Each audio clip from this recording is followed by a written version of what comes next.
Try it again. Try it again. Here we go. Here we go. All right, there we go. Live Q&A, live Q&A, live Q&A, live Q&A, and live Q&A. We are live, and we got a special treat here, and that treat is known as Aaron Guyette, Director of Education. What's going on, guys? There's a lot going on here. Look at that camera. Look at that camera. Look at that camera. Take you into what's going on here. We got a lot of lives happening. We got a whole team here. Aaron and I are together. We'll be doing your live Q&A this week, literally together and actually live. This is awesome. Yeah. So that's awesome. Which is this. All right. Which is that. Half of this is going to be us pointing at the cameras and saying how awesome this is. Well, let's get this party started. So normally Instagram, we do this weekly on Instagram. Yes. Right. And usually it happens in about 40 minutes, but we're a little early today. Yep. So Master Coach Marcus Martinez, I don't know if you knew this, but it's kind of a big deal. I just picked up Kettlebell. So many leather-bound books. I smell of rich mahogany. Education Director with Living.Fit, as well as Master Coach of Battle Rope. So any kettlebell questions, which is mainly what we get in Battle Rope questions. We got a couple last week. That was pretty awesome. That was cool. Yeah. And just any training questions and any questions. Any questions at all. We really like to talk about topics that don't create any sort of friction, so politics, religion. That's on our OnlyFans page. That one you got to subscribe to.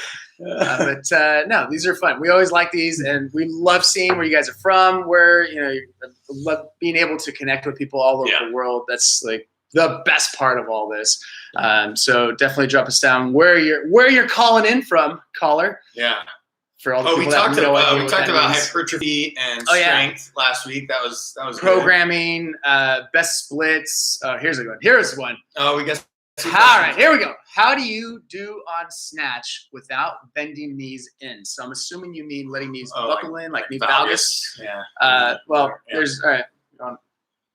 Yeah, well, I mean, first of all, you got a screaming fast steel ball that's weighted going between your legs, so that tends to, for me, mentally, I want to spread my knees apart. So I tend to push kind of my weight on the outsides of my feet. Even if my feet are still flat, I'm shifting weight on the outside, right? Which is cool because then that engages my glute med, right? Engages my hip into the movement a little bit more. It helps me stay out of my low back, right? So I'm not like putting a bunch of pressure on my low back.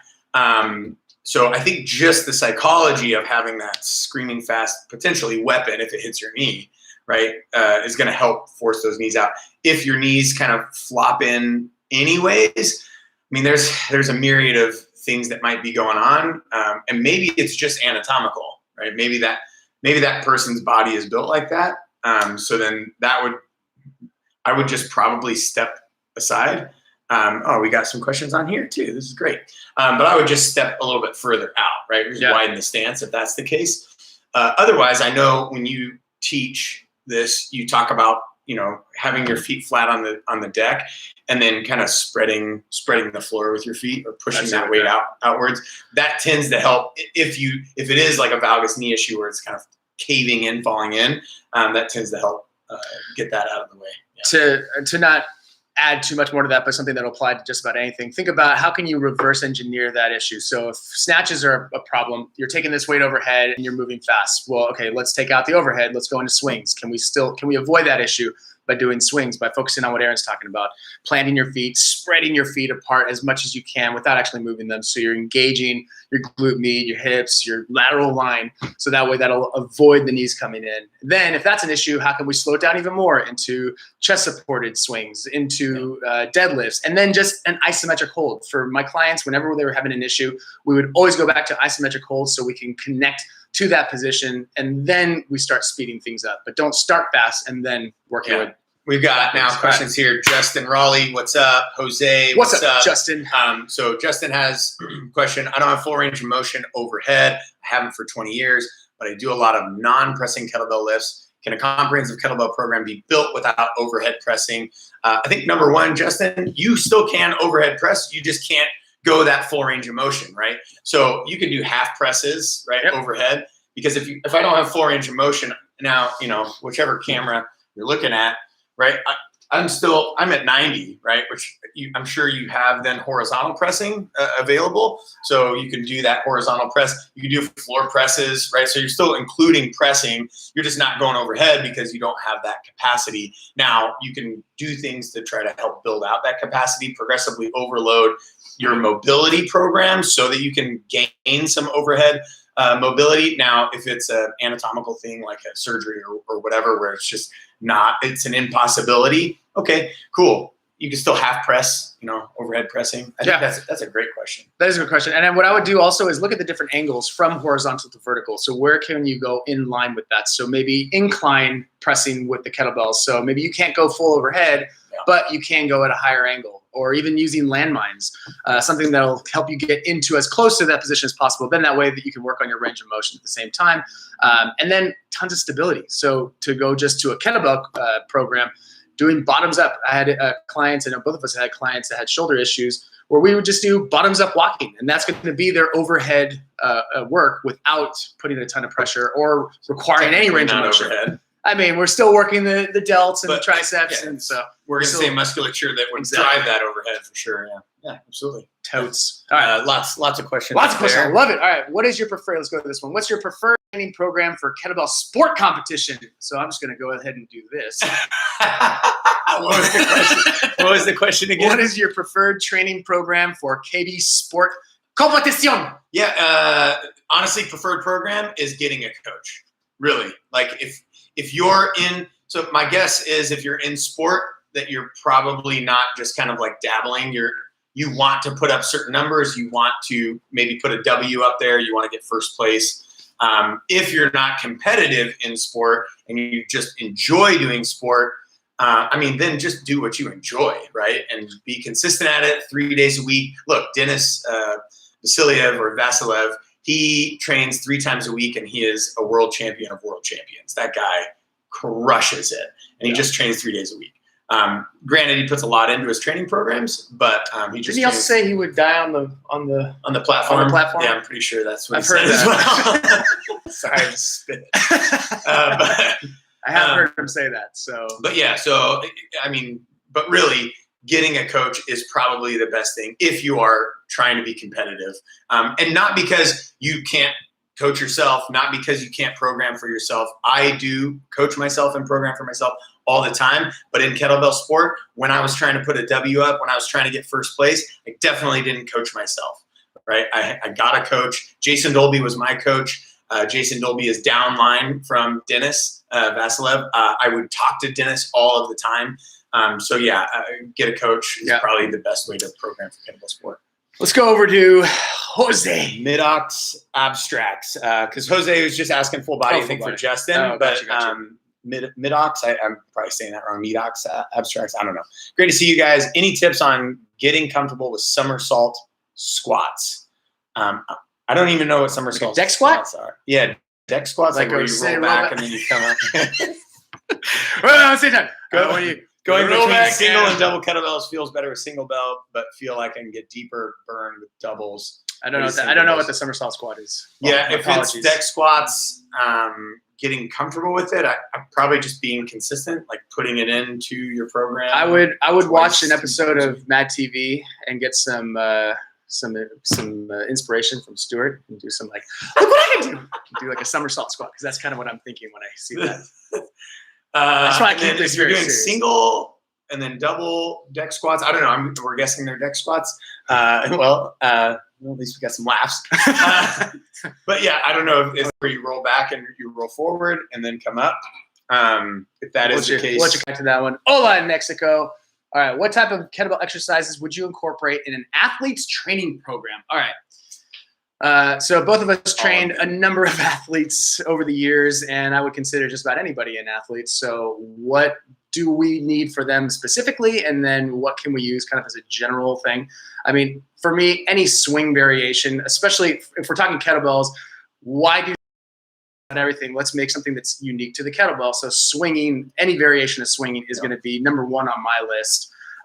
And then loaded carries are fantastic. Variations of get-ups, I wouldn't necessarily, that would be more applicable to my ground-based athletes like MMA fighters, jiu-jitsu players, all that. Combat, tactical.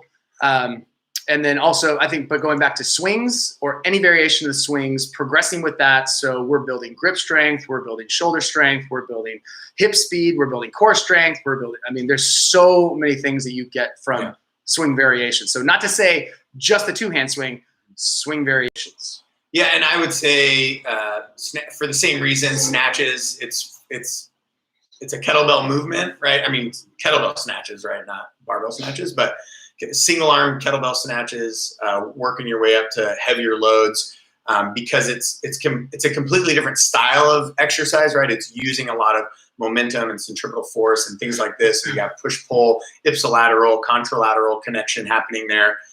It's slightly rotational, just like running or sprinting is slightly rotational. So there's all those cool components. And then I would definitely, if they're athletes, I would definitely add in some like Marcus's flow stuff. And particularly rotational type flow stuff, right? So I'm doing rotational swings, I'm doing rotational cleans, I'm doing rotational snatches, I'm doing some sort of rotation one, because you can do that with a kettlebell. You can't do that with a barbell. You can't do that with a dumbbell, or at least not as well with a dumbbell. Yeah. You could definitely easily do that with a kettlebell and get really good at it. I mean, look at this. Rotation is 90% or more of human movement, right? And so in sport, if you don't have rotation, you don't have athletic prowess, right? And Absolutely. So you need to train it, right? We don't rise to the level of our expectation. We rise to the level of our training. So is that in your training program? And if rotation isn't, it needs to be added yesterday for your athletes. You rise to the level of your rotational training. What's up in South Africa? What's up, Maryland? Dallas, Texas, France. I love it. Absolutely love it. All right, can you do kettlebell juggling with the variable weight kettlebells? So I'm assuming you mean the adjustable weight? Yes, you absolutely can. Once that thing is locked into place, it ain't going nowhere. Where's it going? Nowhere. It's going nowhere. So yes, you can flip and flow. Yes. Okay. It will be a little bit different in its weight distribution. Because I think those are loaded in the bottom, whereas the kettlebell is loaded in the top part of the ball, right? I don't know. Like so our kettlebells, our sport bells. The question though is it going to fall? No, but it's not going to fall. No, but it will be different. It will flip different. Yeah. Okay, I'm an idiot. I was swinging the bells outside my knees. Thanks, dudes. Well, that's totally fine too. I like that variation. I do outside the leg swinging all the time. And for clients that were having back issues, double kettlebell swinging from outside the legs, keeping that neutral grip is actually going to be far easier. The only problem is that it lends itself to just kind of swing your arms as opposed to driving through your hips. So as long as the mechanics are the same, then outside the leg swinging, totally fine. Outside the leg staggered stance, there's, like I said, swing variations. There's very few wrong. The only wrong answer is pain. And so if you want to get rid of the valgus knee that's happening, just put your feet together. I love to put my feet together, which is a traditional style of posture when you're doing swinging and moving and things like that. So I just really like it because it just adds a little different, little piece of flair. A little extra flair. I don't know if you have enough flair on your kettlebell workouts. How much flair do I need? All right. What was that next one? What lower body unilateral movements would you recommend for endurance athletes? Ooh, what's up, Matt Gavin? Shout out to you. Yeah. Unilateral movements. Lower body unilateral endurance athlete. I would say. Staggered squat. Yep. Lunge. Right, like offset stagger. My go-to would be an offset staggered deadlift. So holding the bell on the opposite hand of that front leg that's planted, so we're getting a little bit more trunk engagement, and that's going to be a great way to build glute strength, lower body strength, core strength, everything. Well, and think about this: so the endurance athlete isn't going for max lifts, right? They're not trying to get as strong as possible. So bilateral symmetrical, you're not getting as much bang for your buck, anyways. I think you're going to get more bang for your buck if you're doing some sort of split stance or staggered stance or whatever, lower body movement, so that you now that endurance athlete has a lot more control laterally, right? And even rotationally, right? They have a lot more stability, and that's if they're running.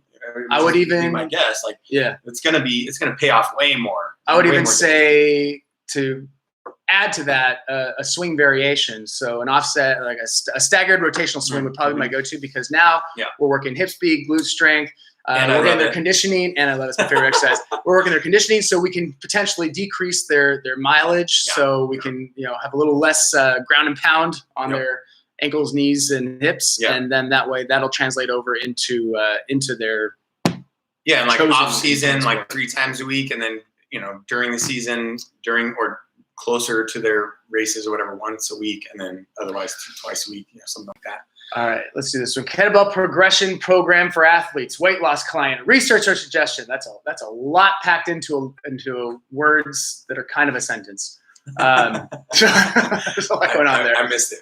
Give me the Cliff Notes version. I'm just going to give it to you exactly the same. KB progression program for athletes, weight loss client, research or suggestions. Okay. There's a lot to unpack there. So, first off, what is the athlete? What's their goal? What are they going to do? Does the athlete need to lose weight, or is this 2 separate questions? The athlete program progression and then weight loss. I mean, any of the programs we got on Living.Fit are going to be fantastic for just about every athlete. You just have to, customize it to them, take out certain things, add certain things as is needed, and they would be fantastic for weight loss. I mean, weight loss is going to be the result of your nutrition. That's just end of day. Unless you're doing 6-hour workouts every single day, it's going to be what you're eating. So, that's the research and the suggestion. It's going to be, let's look at your nutrition, which definitely check out some of the upcoming stuff that we got with Living.Fit with Julia Glanz, because she's got amazing fire. What I love about what she's doing, and this is absolutely a shameless plug, what we have on there. What I love about it is that she's not going to come in and say, here's what you need to eat. Here's a diet plan. Here's some overall principles that you can apply to any type of eating, whether you're vegan, whether you're a carnivore, it doesn't matter. Well, maybe not carnivore, but if you are a wide variety of types of diets, you'll be able to incorporate that to help you achieve your goals of muscle, getting stronger, losing body fat, losing, which is a better thing to say than to say losing weight, because we don't typically want to lose weight. She gives you systems, principles, and structure, and then you fill in that with the principles at hand, right? With the systems at hand, you fill in your structure for what works for you, and then there's going to be a little bit of failing forward probably, because you're like, oh well, that food didn't work well in my body, and as you figure that out, and as you eat cleaner and better, you'll pin down what you need nutritionally. Just manage now swings for 15 minutes, EMOM every minute on the minute. Okay. What would you encourage to do to progress this? Depends on the goals. Yeah. Depends on where you're at. If you're trying to hit 20 swings, then go to 20 swings. Otherwise, hates that. Oh, why do you say depends? Well, because it depends. What's the context? I would say, for me personally, my way to progress this would be to up the weight. So that way I'd be hitting maybe 10 swings, and then decreasing, and you can even increase or decrease the time if you're upping the weight, and just change one thing, and then work your way back up to 15 swings if that's your goal, if that's what you're trying to do, or if you're achieving the thing you're trying to achieve with 15. Like, what is the purpose of it, I guess, would be the main question. If it's to increase your conditioning or just a way to add some more conditioning, then let's do 16 swings every minute for 15 minutes, and that would be a way to progress that. But I would personally go heavier. Yeah, and are your swings, is it single bell, 2 hands? And if it is, are they perfect? Well, then maybe you could do 10 swings right, 10 swings left every minute on the minute for 15 minutes. Yeah, and so then you're decreasing your rest time, increasing your output, just by switching and giving your right hand rest while your left hand is working, but cardiopulmonary, right? That's still working the entire time. So it all depends on your goals. If you have nothing else, you don't want to change anything, just decrease the time by 10 seconds. So now every 50 seconds, not sexy sounding, but an E50 every 50 on the 50. That's another way to progress that. All right. How often should you train with kettlebells when also doing heavyweight training program 2? I'm also new to kettlebells, and trying to learn proper form in deadlift. Thank you. All right. So before anything, let's make sure our form is down. So I would think less about your program, more about the skill of the movements. So how can we perfect these movements? And that in and of itself is going to be a workout. Think if you've ever done anything new. You've learned a new sport, you start jujitsu, you do anything. Just by learning the technique, that is the workout. So don't worry so much about trying to create a workout plan.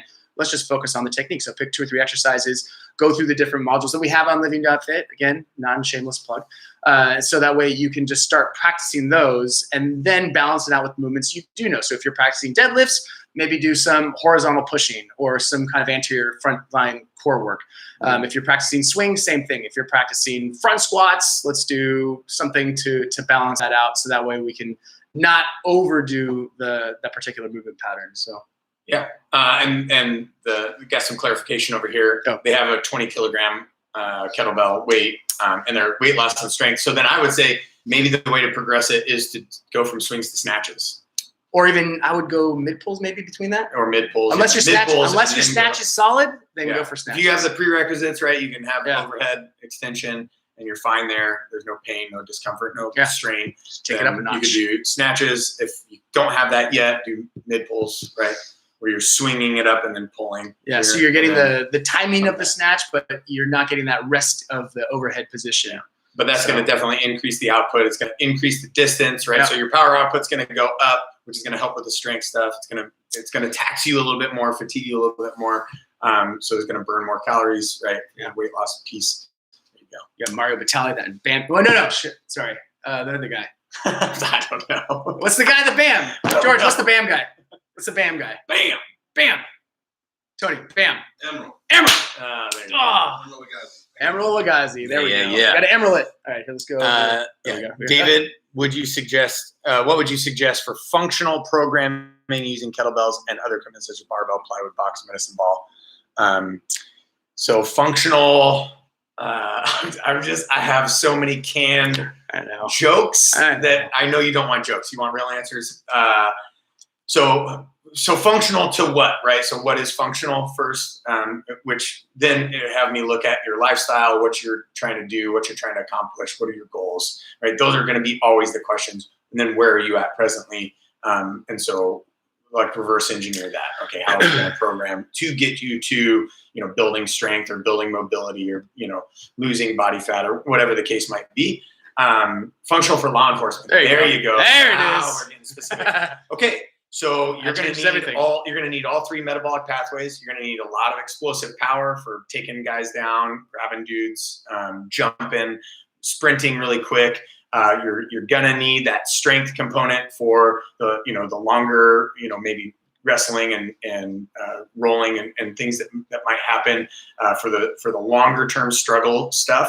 And then you're going to need endurance because that chase might last a while, that fight might last a while, that whatever it is. Also, the aerobic piece is also going to help with your stress. So you can, instead of going so high and so hard in your sympathetic drive, which is an okay thing, right? If you're able to be cognitive in it, but you want to be able to control your and parasympathetic nervous system or autonomic nervous system with your breath.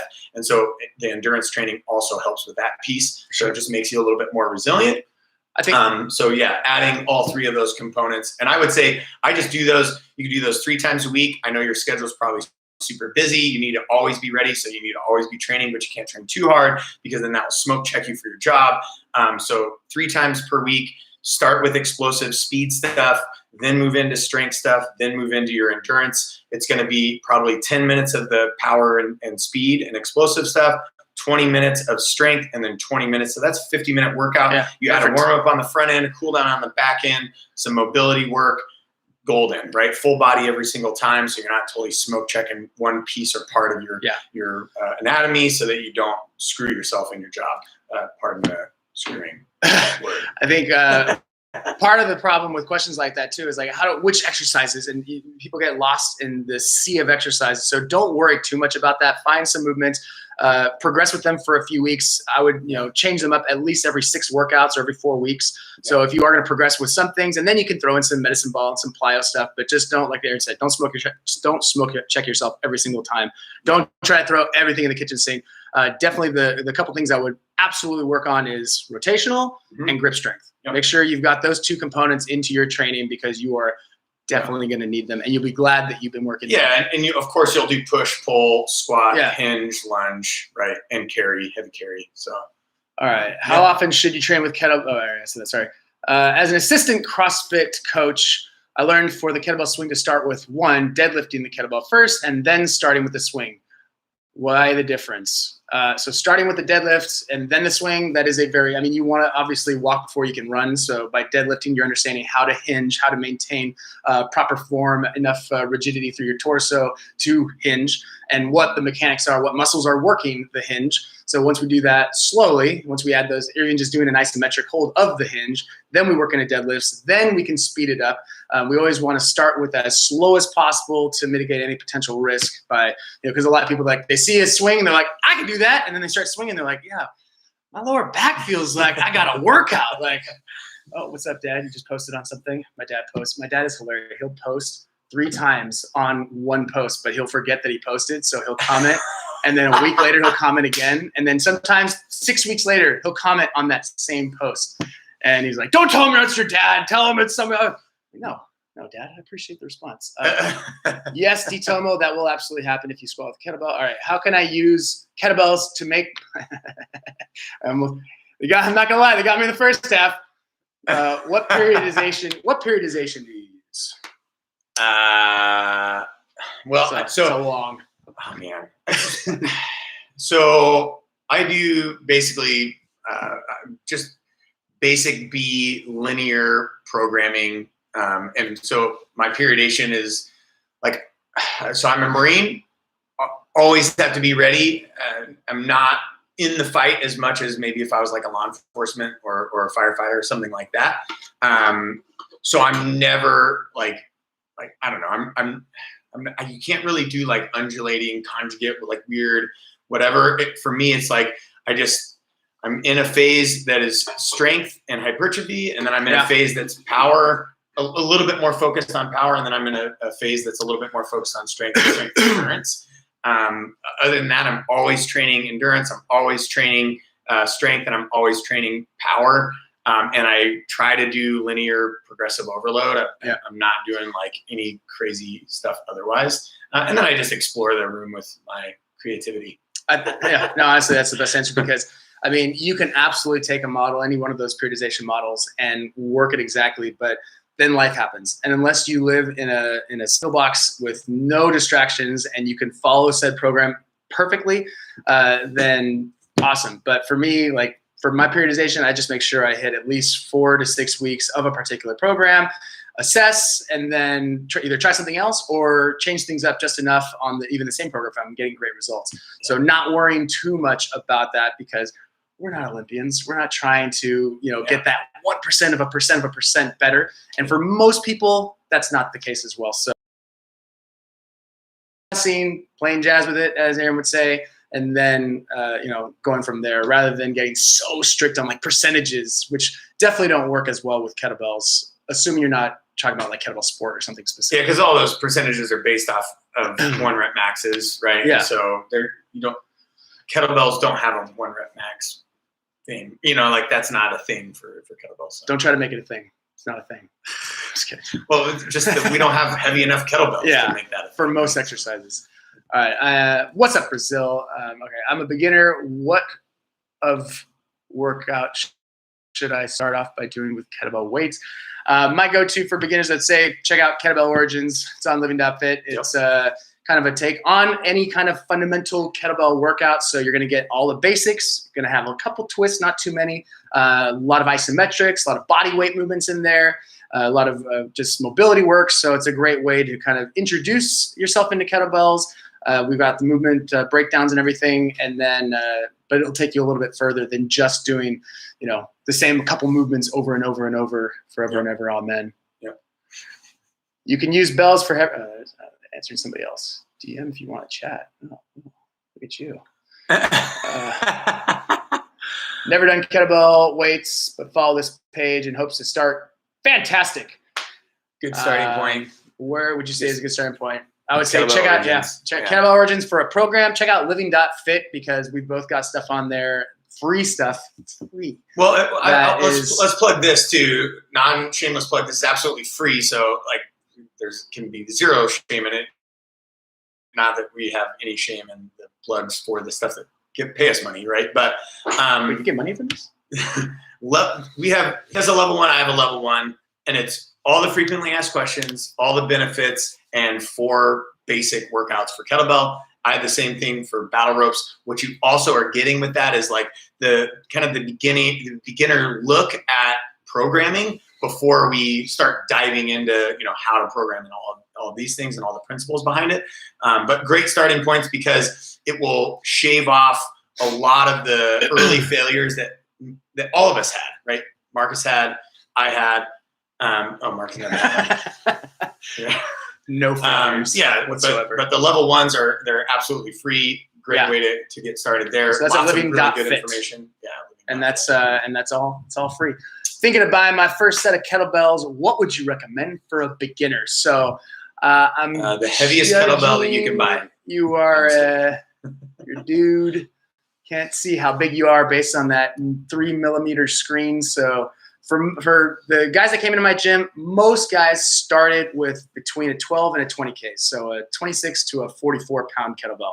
I would err on the side of a little bit lighter just to, make sure you've got the movements down. You have something light enough that you can practice the technique. So I would go 2 different sizes. I would go with a 12K, a 26 pound, and a 20K, 44 pounds. So that way you have a little bit of weight to be able to do some of the, movements that you'll have. It'd still be too light for deadlifts and squats, but at least it'll give you something a little bit more challenging. Yeah. And then that'll get you into swings and rows a little bit faster. And then the lighter bell, cleans. The lighter bell, you'll be able to work the technique, but you'll still be able to use.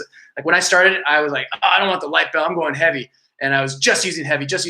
And then now going back to my train, I'm like, I actually really enjoy using the lighter bells. Like they're very useful. So definitely are on the side of caution. Yep. What are your thoughts on fasted training?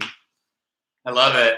I didn't do it today, but you got a little hangry. Almost every single day, I'm doing fasted training. I like to work out in the morning when the sun is up, and then wait an hour, after the workout, and then eat my food, and then my body. I feel better. I feel clearer as long as obviously I'm making good choices in my nutrition. I'm satiated for far longer. I have more metabolic flexibility, meaning I can go longer and my body can naturally switch to fat burning or whatever it needs to create my fuel source so that I can function and operate. So I'm a huge fan of fasted training in the morning. Now, obviously, if you're working out in the afternoon, if you're working out in the evening, it's probably going to be harder to do your fasted training unless you're fasted all day. You're doing like that warrior diet, right? Where it's like one warrior Hofmeckler. Warrior Hofmeckler. But if you're working out in the morning, fasted training, I swear by it. I would say it kind of depends on your goals. If your goals are to build as much muscle as possible, maybe that doesn't work. And then for some people, like I personally love fast training. I feel good on it. Even if I train later in the day, if I, for whatever reason, fasted all day, which is not often, but sometimes it does happen, I feel amazing. Same thing with Aaron. You get a little bit more metabolic flexibility. You're able to add a little bit more to dinner. I think it just also depends on you in that a lot of people hear that fasted training is the best way to do whatever, to lose body fat. But you get a little lightheaded, you get a little dizzy, and you feel better by having a little bit of carbs before your workout. Yeah. So if that's you, then just kind of experiment. Like, all these recommendations are based off of what that person has experienced with themselves and with their clients, but not with you specifically. So take those recommendations, try it, test it for a couple weeks, and then see, do I notice anything? Do I feel better? Do I feel worse? What about, let's try, something, let's try a pre-workout. Let's try a half a banana before my workout and just see how you feel with that.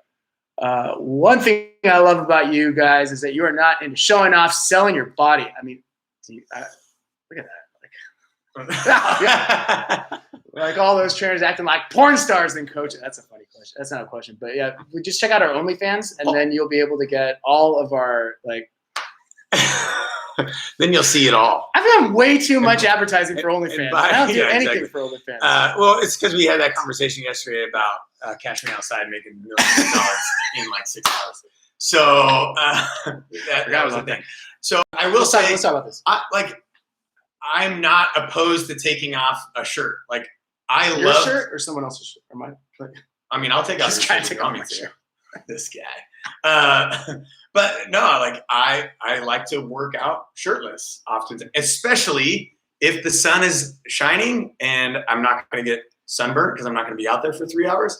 I like to take off my shirt. I don't feel like any of us needs to take off our shirt. But for me, like if it's going to cool me down a little bit, what are you doing over there? If it's going to cool me down a little bit, I don't mind taking my shirt off. But what they mean is on video, we don't have to like getting those like angles and like getting like a super tight shot of your nipple. I do have the naked sailor was a thing at some point. And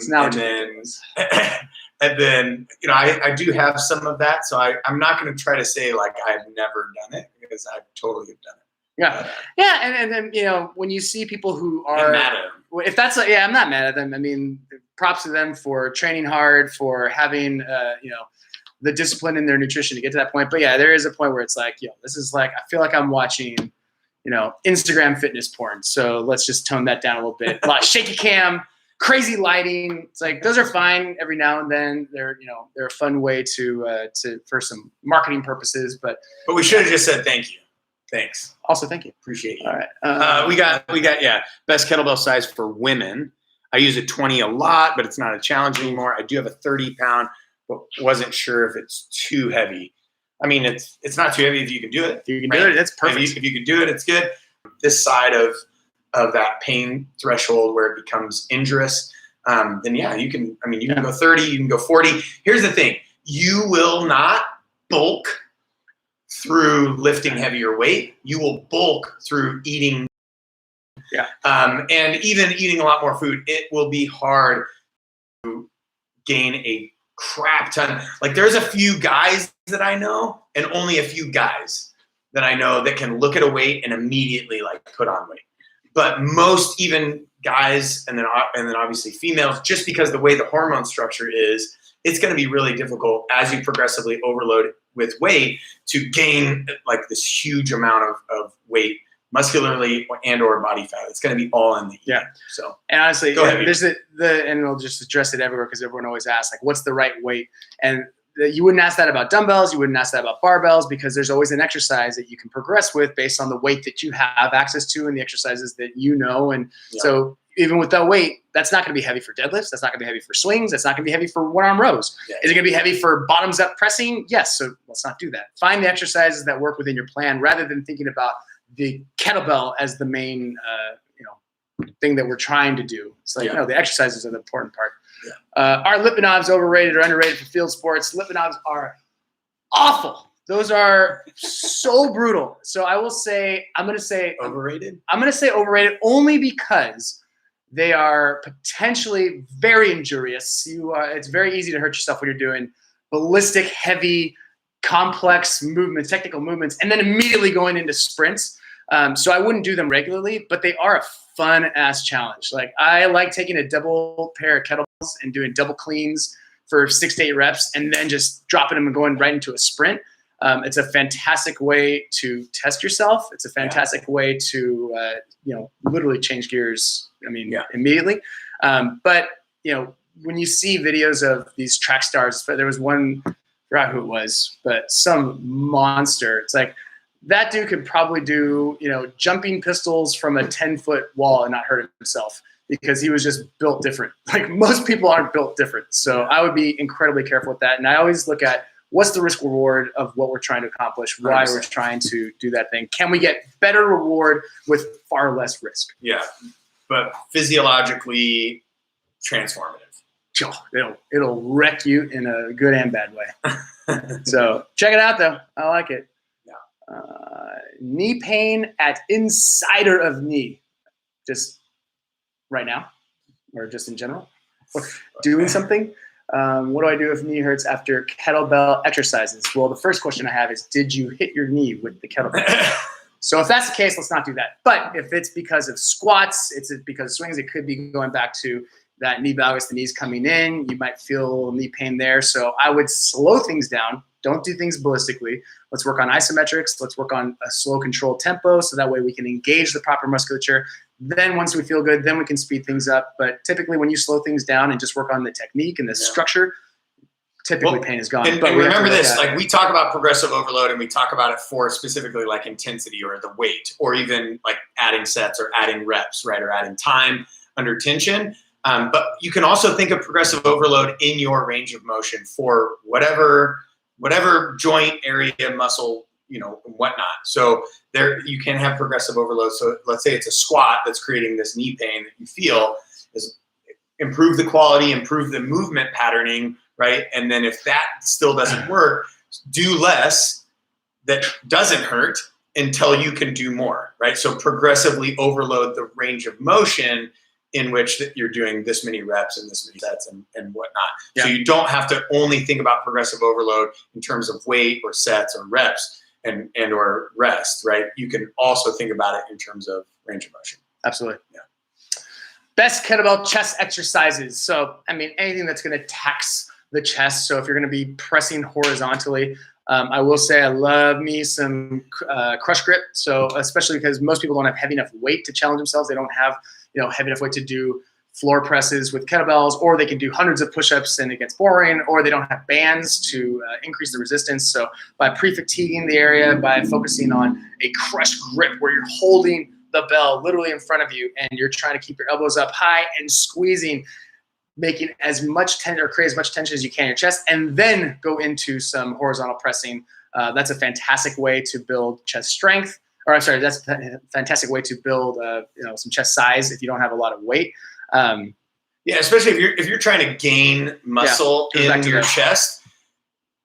The thing is, so I talked to Dr. Andy Galpin and he broke down the science on it. It's not how much weight you're pushing, it's that you're getting the full squeeze throughout the entire range of motion to fatigue the tissue, right? And to create that stimulus that says, hey, tissues, we need to either add more, get bigger, get stronger, right? And so that's going to happen just through engagement of that musculature and then bring that musculature through its range of motion, right? So you could squeeze here, press out and come back. And as long as you have that the pec fully wrenched down, right, throughout that range of motion, doesn't matter if that's an 8-kilogram kettlebell or a 50-kilogram kettlebell, which probably isn't a thing, but it's a thing. You had 60Ks, 68K. Yeah. I know you can go 90K. up that heavy, but I don't even know 50K. Have I seen 50K? Oh, that's a specific number now. But yeah, as long as it's being engaged, that's where you're going to create the change, hypertrophy wise, right? Gaining lean body mass. Is your strength phase? So I think we're going back to the question about the phases done by kettlebells. Well, it's done by Aaron. Well, I do kettlebells, barbells, dumbbells, battle rope, the right tool for the right job. Yeah, and my program is never going to be the same program all of the time because I want to be engaged and entertained as well. Even the most cyborg of cyborgs that I have met still change things up a little bit from time to time. Like even Dennis Vasilev, he trains the same movements, right, over and over and over again, basically, right, because he competes with 3 movements. But he does 6 months of cleans, right, and then long cycle, and then he does 6 months of jerk and snatch. So even he's changing it up, and he's like the cyborg of cyborgs, right? So straight murdering my forearms, trying to learn proper cleans. So main issue is most likely you're gripping the crap out of the bell. Loosen up the grip. So that's going to allow that bell to rotate. Notice the bell does not come end over end. So we're not pulling and then letting that bell come up and over. We're letting that bell rotate around the forearm, utilizing a loose enough grip so that that bell can rotate freely. If you're holding it too tight, the bell's going to come up and over. If you're letting that bell swing out in front of you, the bell's going to come up and over. So what I would recommend is slowing things down, just like we talked about multiple times already through this. How can we reverse engineer this? So if cleans are hurting because we're moving fast through a higher range or long motion, let's decrease the range of motion and slow things down. So let's do a 2-hand cheek curl clean. Let's speed that up with an assisted clean. Let's make sure we have the different landmarks. So from the ground or from the hang position to the rack position, and we understand that pathway the kettlebell has to take so that we avoid it's bing, bang, bong. It's almost like you teach a fundamentals almost course like and an advanced course. You want, shameless plug, if you do want to learn, and this is, we have put a lot of information out there for free, but we also have our fundamentals course, kettlebells with battle ropes, to learn the fundamentals of these tools, how to utilize them, how to progress them. So it doesn't matter what level you're at, you can always find something that works for yourself or for your client, how to program them into your workout, and just how to get the most of them. Because if we're going to use them, why not get the most out of them? Why not be able to do as much as we can with them, as opposed to doing a couple overhead swings, carrying it around the parking lot and calling it a day? It's like, I want to do more with this thing. Yeah. Coming to the end. More energy for those fast twitch muscles, less for energy consumption for the gut. Talking about fasted training. Oh, yeah. For sure. Just hashtag science. I gotta read the questions before I start reading the questions. That's gonna be, what do you recommend as maybe a starter product? So is money an issue? Is space an issue? Is time an issue? So there's a lot of depends here, right? And not the diapers. I was gonna say, are you pooping your pants? So maybe it depends. No. So if money is an issue, start with bands, right? So we have some great resistance bands that provide resistance. We have programs for those resistance bands that are very inexpensive, so you can understand how to use them really well. If space is not an issue and you want a lot of progressive overload and you want access to a lot of exercises and movement patterning, I would suggest a battle rope, because it's literally infinite in the way in which you can move with it. If space is an issue and but you still want enough resistance and enough weight to either build strength or hypertrophy or lose weight. If you're trying to lose weight, go lighter with 3 different size kettlebells. If you're trying to gain strength, go a little bit heavier with 3 different size kettlebells. I don't know if that helps with the starter product question. It's a good question.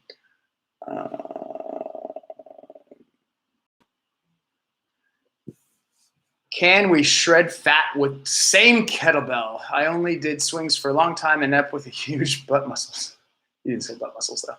And thighs than the rest of the body. Well, I mean, that's all you're working. Yes, you can absolutely shed fat with just anything. Cheek muscles? Cheek muscles. All right. And this is the end. My only friend. Hey, thanks for tuning in. Man, this is awesome. That was a long one. Yeah, we went 47. Normally we do 30 minutes. Yeah. We do it almost exclusively every Wednesday. It's usually KVK Living.Fit and on Kettlebell Exercise, or Kettlebell Kings Instagram. But this time we had some tools at our disposal. So we've got George and Tony. Shout out to George. The Wizards of Oz work over there as well. We're doing what we are doing today, and for the last couple of days, we're doing some shoots for Living.Fit. So we've got Julia doing a lot of awesome, incredible nutrition information. Aaron is doing some training. I am doing some training. We're doing some stuff that we'll be adding on there very soon for y'all. And we love, just like I said, we love connecting with you guys, having this Q&A. So keep them coming. Yeah. Keep sliding into our DMs, primarily with questions. And then we will gladly come back to these and help you as we continue to do these. So thank you guys for tuning in, wherever you're tuning in from. Catch you on the flip side. Ending.